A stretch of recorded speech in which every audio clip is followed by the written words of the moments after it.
So here is a checklist of items to take care of prior to making an application for cyber liability insurance. Step one is for your business, get a copy of your corporate documents for your corporate charter with the Secretary of State or whatever the filing document is you have. Because what you want to do is make sure you have the exact legal name that's on your corporate paperwork.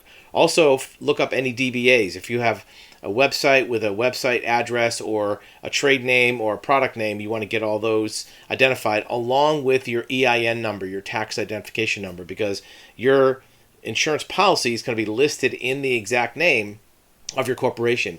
If there's something that is entered incorrectly, it may not give you the proper coverage that you need.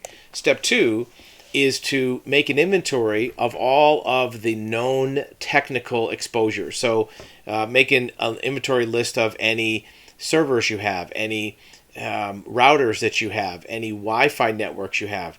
Because what's going to happen is, in order to get the best rate on cyber liability insurance, the insurance company is going to look at that list and that census of inventory and make sure that all those devices have the proper security on them.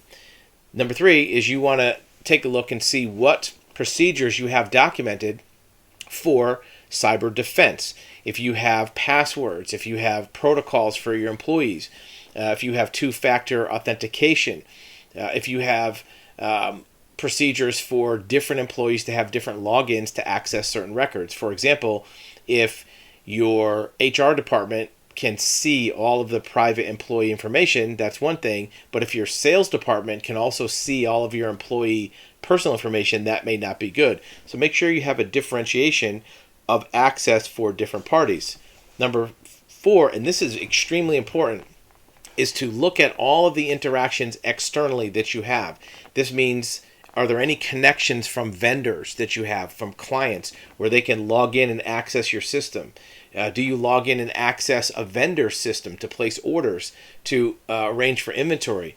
And then step five is to make a list of all of the third-party platforms that you use. Do you have a CRM? Do you have a customer management system? Do you have an inventory management system? Any platforms you have, even things like Zoom or Google Documents or your payroll system that are third-party apps that you use to run your business, make an inventory of those. Each one of those is going to have its own security system. Now, when you make the application, if you have all of this documented, that's going to give you a certain score with your cyber liability insurance provider. The more documentation you have that you at least are aware of your IT exposure, that will get you access to more markets. Your insurance broker or your insurance agent will be able to place you with different markets for that insurance policy. And the more that you are technologically documented, that will enable you to have access to more markets and potentially lower premium amounts. So that's your checklist for beginning the process of cyber liability application. We recommend that you don't even start the application until you've put all those things together, so that way when the application is being entered, if you need one of those pieces of information, you'll have it at hand, or if the application requires that you upload those documents or any of that information or put it in a spreadsheet, you have it ready to go. If you have any questions about cyber liability insurance, you can reach us at our website at riskcoverage.com.